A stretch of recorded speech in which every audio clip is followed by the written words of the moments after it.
ಪ್ರಪಂಚದ ಧರ್ಮಗಳ ದಾಖಲೆಗಳಲ್ಲಿ 4200 ಧರ್ಮ ಮತಗಳಿವೆ.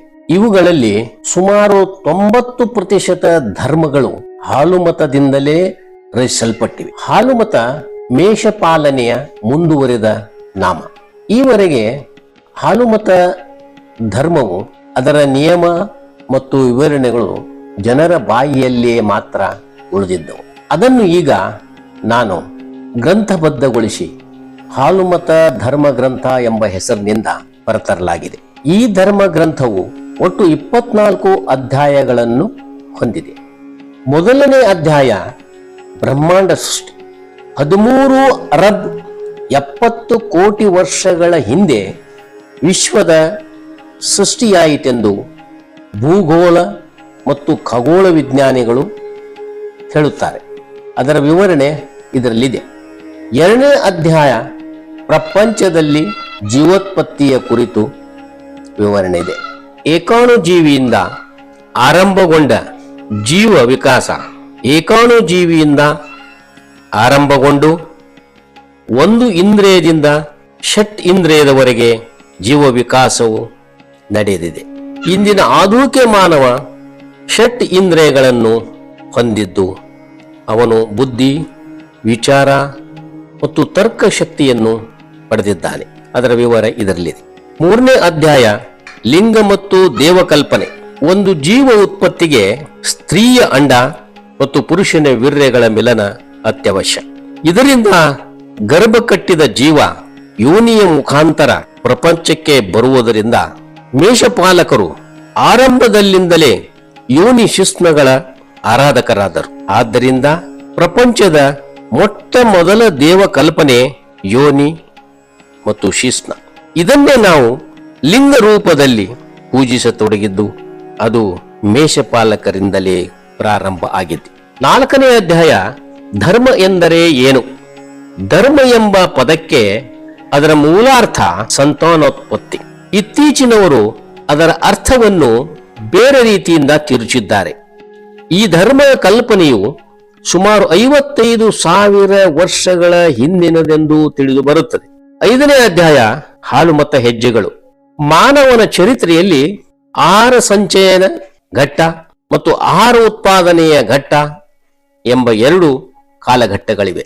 ನಾಗರಿಕತೆ ಸುಧಾರಿಸಿದಂತೆ ಆಹಾರ ವಿತರಣೆ ಅಥವಾ ವ್ಯಾಪಾರ ಮತ್ತು ಆಡಳಿತ ಕಾಲ, ರಾಜಕೀಯ ಈ 2 ಘಟ್ಟಗಳು ಸೇರಿಕೊಂಡವು. ಪಶುಗಳ ಹಾಲು ಅಥವಾ ಮೇಷ ಆಡಿನ ಹಾಲು ಮೇಷಪಾಲಕರಿಗೆ ಜೀವರಸದಂತೆ ಮಾರ್ಪಟ್ಟವು.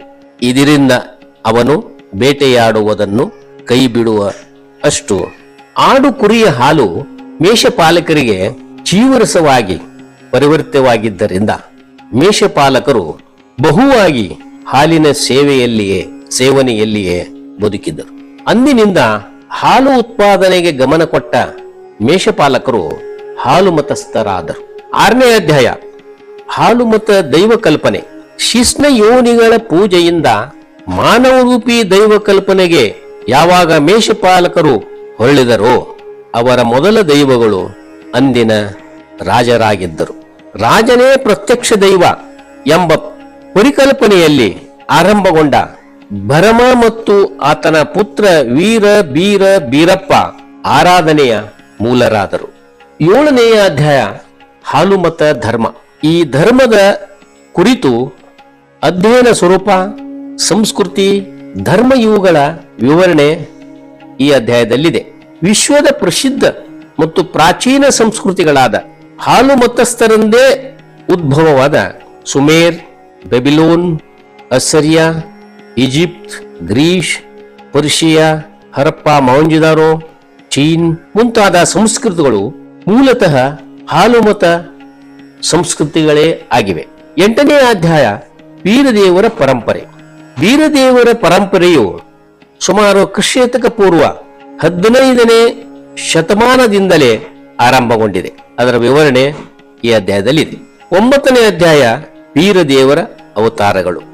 ಮೂಲ ಬೀರಪ್ಪ ಆರಾಧಕನಾಗಿದ್ದು ಅದನಂತರ ಭಾರತದ ಒಡಿಸ್ಸಾದಲ್ಲಿ ಬಲಭದ್ರನಾಗಿ, ಮಹಾರಾಷ್ಟ್ರದಲ್ಲಿ ವಿಠಲನಾಗಿ, ಆಂಧ್ರದಲ್ಲಿ ತಿರುಪತಿ ತಿಮ್ಮಪ್ಪನಾಗಿ, ತಮಿಳುನಾಡಿನಲ್ಲಿ ಶ್ರೀರಂಗನಾಗಿ ಪರಿವರ್ತನೆಗೊಂಡಿರುವುದು ಇತಿಹಾಸ ಪ್ರಸಿದ್ಧವಾಗಿದೆ. ವೀರಭದ್ರ ಮೂಲ ಬೀರಪ್ಪನ ಆಧುನಿಕ ದೈವವಾಗಿ ಇಂದು ನಮ್ಮೆಲ್ಲರೆದುರಿಗೆ ಇರುವುದನ್ನ ಇಲ್ಲಿ ವಿವರಿಸಲಾಗಿದೆ. 10ನೇ ಅಧ್ಯಾಯ ಮೈಲಾರ ಪರಂಪರೆ. ಈ ಪರಂಪರೆಯ ವಿಸ್ತೃತ ಪರಿಚಯ ಈ ಅಧ್ಯಾಯದಲ್ಲಿ ಕಟ್ಟಿಕೊಡಲಾಗಿದೆ. 11ನೇ ಅಧ್ಯಾಯ ಅಮೋಘ ಸಿದ್ಧ ಪರಂಪರೆ. ಮೂಲ ಅಮೋಘ ಸಿದ್ಧನು ಅಮೋಘಿ ದೇವ ಹೆಸರಿನಿಂದಲೂ ಪ್ರಸಿದ್ಧನಾಗಿ 10ನೇ ಶತಮಾನದಲ್ಲಿ ಜೀವಿಸಿದ್ದನು. ಅವನು ಮಹಾರಾಷ್ಟ್ರದ ಸೋಲಾಪುರ ಜಿಲ್ಲೆಯ ಪಂಢರಪುರ ತಾಲೂಕಿನ ಪುಳುಂಜ್ ಗ್ರಾಮದ ಜೈನ ಮಂದಿರವನ್ನು ಶಿವಮಂದಿರವಾಗಿ ಪರಿವರ್ತಿಸಿ ಅದರ ಪುರೋಹಿತನಾಗಿ ಅಲ್ಲಿ ಜೀವಿಸಿದ್ದನು. ಅದಕ್ಕಾಗಿ ಅವನಿಗೆ ಶಿವನ ಯಾದವರಿಂದ 7 ಹಳ್ಳಿಗಳ ದತ್ತಿಗಳನ್ನು ಪಡೆದ ಶಾಸನ ಇದೆ. ಇನ್ನು ಇನ್ನೊಬ್ಬ ಅಮೋಘ ಸಿದ್ಧ 16-17ನೇ ಶತಮಾನದಲ್ಲಿ ಬಿಜಾಪುರ ಜಿಲ್ಲೆಯ ಅರಕೇರಿಯಲ್ಲಿ ಇದ್ದನೆಂಬ ಬಗ್ಗೆ ವಿವರವಾಗಿ ಹೇಳಲಾಗಿದೆ. ಇನ್ನು 12ನೇ ಅಧ್ಯಾಯದಲ್ಲಿ ಮಲೆಮಹದೇಶ್ವರ ಪರಂಪರೆಯ ವಿವರಣೆ ಇದೆ. 13ನೇ ಅಧ್ಯಾಯ ದೇವರ ಸೇವಾಚರಣೆಗಳು. ದೇವರ ಜಾತ್ರೆಗಳಲ್ಲಿ ಅನೇಕ ಸೇವಾಚರಣೆಗಳಿದ್ದು ಸುಮಾರು 142 ಸೇವಾಚರಣೆಗಳ ವಿವರಣೆ ಇದರಲ್ಲಿದೆ.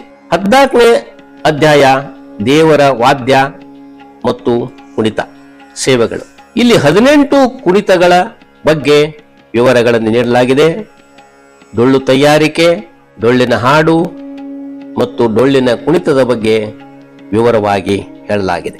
15ನೇ ಅಧ್ಯಾಯದಲ್ಲಿ ಉಣ್ಣೆ ಕಂಕಣ, ಹತ್ತಿ ಕಂಕಣದ ಭೇದದ ಕುರಿತು ವಾಸ್ತವ ಸಂಗತಿಯನ್ನು ಸಂಶೋಧನಾ ಅಡಿಯಲ್ಲಿ ವಿವರಿಸಿದ್ದು, ಇಲ್ಲಿ ಬರುವ ಪದ್ಮಗೊಂಡನ ಕಥೆಯು ಸುಮಾರು 2-3ನೇ ಶತಮಾನದಲ್ಲಿ ಕಲ್ಪಿತವಾಗಿ ರಚಿತವಾಗಿದ್ದನ್ನು ನಾವು ಇಲ್ಲಿ ಕಾಣಬಹುದು. 16ನೇ ಅಧ್ಯಾಯ ಮೌಢಾಚರಣೆಗಳು. ನಮ್ಮ ಧರ್ಮದ ಗ್ರಾಮೀಣ ಭಾಗಗಳಲ್ಲಿ ಅತಿಯಾದ ಮೌಢಾಚರಣೆಗಳಿವೆ. ಅನೇಕ ಕಲ್ಪಿತ ಪವಾಡಗಳಿವೆ. ಸುಮಾರು 22 ಈ ಮೌಢಾಚರಣೆಗಳ ಕುರಿತು ಇಲ್ಲಿ ವಿವರಿಸಲಾಗಿದೆ. 17ನೇ ಅಧ್ಯಾಯ ಕುಲ ಬೆಡಗು. ಕರ್ನಾಟಕ, ಆಂಧ್ರ, ಮಹಾರಾಷ್ಟ್ರಗಳಲ್ಲಿ ಇರುವ ಹಾಲು ಮತಸ್ಥರ ಸುಮಾರು 2000ಕ್ಕೂ ಮಿಕ್ಕ ಬೆಡಗುಗಳ ಪಟ್ಟಿ ಇಲ್ಲಿದೆ. ಈ ಬೆಡಗುಗಳು ಯಾವ ಕಾರಣದಿಂದ ಮತ್ತು ಏತಕ್ಕಾಗಿ ಬಂದವು ಎಂಬುದನ್ನು ಇಲ್ಲಿ ವಿವರವಾಗಿ ಹೇಳಲಾಗಿದೆ. 18ನೇ ಅಧ್ಯಾಯ ಆದಿದೇವತೆಗಳು. ಆದಿದೇವತೆಗಳಲ್ಲಿ ಶ್ರೀರಾಮ, ಕೃಷ್ಣ, ಶಿವ, ಪಾರ್ವತಿ, ಭರಮ, ಮಲ್ಲಿಕಾರ್ಜುನ ಮುಂತಾದ ದೇವತೆಗಳು ಮೂಲತಃ ಹಾಲು ಮತಸ್ಥರೇ ಆಗಿರುವುದನ್ನ ಇಲ್ಲಿ ವಿವರಿಸಲಾಗಿದೆ. 19ನೇ ಅಧ್ಯಾಯದಲ್ಲಿ ಹಾಲು ಮತಕ್ಕೆ ಸೇರಿದ ಸೊನ್ನೆಲಿಗೆ ಸಿದ್ದರಾಮ, ಹುಲ್ಜಂತಿ ಮಾಳಿಂಗರಾಯ, ಸಜ್ಜಲಗುಡದ ಶರಣಮ್ಮ, ಇಟಗಿ ಭೀಮಾಂಬಿಕೆ, ಚಿಂಚಲಿ ಮಾಯಮ್ಮ, ಮುಗುಳಖೋಡ ಯಲ್ಲಾರ್ಲಿಂಗ, ಲಡ್ಡು ಮುತ್ಯ, ಗೋಲ್ಗೇರಿಯ ಗೊಲ್ಲಾಳ ಮತ್ತು ಇನ್ನಿತರ ಶಕ್ತಿ ದೇವತೆಗಳ ಚರಿತ್ರೆಗಳು ಇಲ್ಲಿವೆ. 20ನೇ ಅಧ್ಯಾಯದಲ್ಲಿ ಗುರು ಪರಂಪರೆಗೆ ಮತ್ತು ದೀಕ್ಷೆಗಳು ಈ ವಿಷಯವಾಗಿ ರೇವಣಸಿದ್ಧರ ಚರಿತ್ರೆ, ಗುರು ಒಡೆಯರು, ಹಾಲುಮತ ದೀಕ್ಷಾಕ್ರಮಗಳು, ಬಿಂಗಯ್ಯನವರು, ದಳವಾಯಿಗಳ ದೀಕ್ಷೆಗಳ ವಿವರ ಇಲ್ಲಿದೆ. 21ನೇ ಅಧ್ಯಾಯದಲ್ಲಿ ಹಾಲು ಮತಸ್ಥರ ನೀತಿ ಸಂಹಿತೆ ಕಟ್ಟಿಕೊಡಲಾಗಿದೆ. ಇದರಲ್ಲಿ ಪಟ್ಟದ ಪೂಜಾರಿ, ಜಡೆ ಪೂಜಾರಿ ಮತ್ತು ಪೌರೋಹಿತ್ಯ ವಹಿಸುವಂತಹ ಒಡೆಯರ ಷಟ್ ಶುದ್ಧೀಕರಣಗಳನ್ನು ವಿವರಿಸಲಾಗಿದೆ. ದೇಹ ಶುದ್ಧಿ, ಭೋಜನ ಶುದ್ಧಿ, ವಾಕ್ ಶುದ್ಧಿ, ಭಾವ ಶುದ್ಧಿ, ಆಚಾರ ಶುದ್ಧಿ ಮುಂತಾದ ಶುದ್ಧಿಗಳ ವಿವರಣೆ ಇಲ್ಲಿದೆ. ಅದರ ಜೊತೆಗೆ ಹಾಲು ಮತ ಧರ್ಮಕ್ಕೆ ಸಂಬಂಧಿಸಿದವರು ಪಾಲಿಸಬೇಕಾದ ಯಾವ ನಿಯಮಗಳು ಎಂಬ ಪಟ್ಟಿ ಇಲ್ಲಿ ಕೊಡಲಾಗಿದೆ. 22ನೇ ಅಧ್ಯಾಯ ಸಂಸ್ಕಾರಗಳು. ಹಾಲು ಮತಸ್ಥರು ಹುಟ್ಟಿನಿಂದ ಸಾಯುವವರೆಗಿನ 18 ಸಂಸ್ಕಾರಗಳನ್ನ ಹೇಗೆ ಮಾಡಬೇಕು ಎಂಬ ವಿವರಣೆ ಇದರಲ್ಲಿದೆ.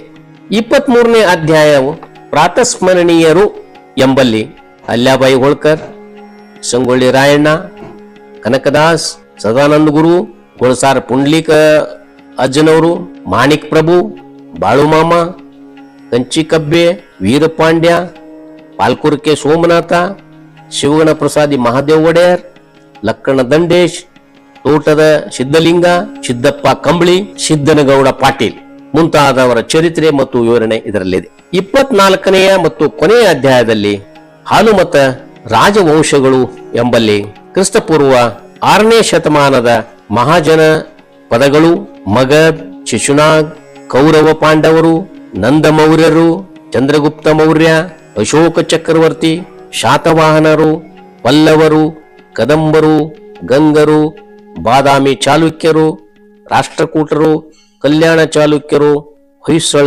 ವಿಜಯನಗರ ಅರಸರಿಂದ ಹಿಡಿದು ಮೈಸೂರಿನ ಒಡೆಯವರವರೆಗೆ ಅವರ ಚರಿತ್ರೆ ಮತ್ತು ವಿವರಣೆಯನ್ನು ಇಲ್ಲಿ ಕೊಡಲಾಗಿದೆ. ಇಂಥದೊಂದು ಬೃಹತ್ ಗ್ರಂಥವನ್ನು ನಾವು ಯಾವುದೇ ಪುಸ್ತಕ ಮಳಿಗೆಯಲ್ಲಿ ಇಟ್ಟಿಲ್ಲ. ಕಾರಣ, ಇದಕ್ಕೆ ಧಾರ್ಮಿಕ ಗೌರವ ಸಿಗಲೆಂದು ನಾವು ನೇರವಾಗಿ ನಮ್ಮಿಂದ ಅದನ್ನು ಬೇಕಾಗಿ ಬಂದುದರಿಂದ ಯಾರು ಪುಸ್ತಕವನ್ನು ಖರೀದಿ ಮಾಡಬೇಕು, ಗ್ರಂಥವನ್ನು ಖರೀದಿ ಮಾಡಬೇಕು ಎಂಬ ಅಭಿಲಾಷೆಯನ್ನು ಹೊಂದಿದ್ದೀರೋ ಅವರು 9448336151 ಈ ಮೊಬೈಲ್ಗೆ ಸಂಪರ್ಕಿಸಿ ನೀವು ನಿಮ್ಮ ಗ್ರಂಥಗಳನ್ನು ಕೊರಿಯರ್ ಮೂಲಕ ಅಥವಾ ಅಂಚೆ ಮೂಲಕ ತರಿಸಿಕೊಳ್ಳಬಹುದು. ಜೈ ಹಾಲುಮತ.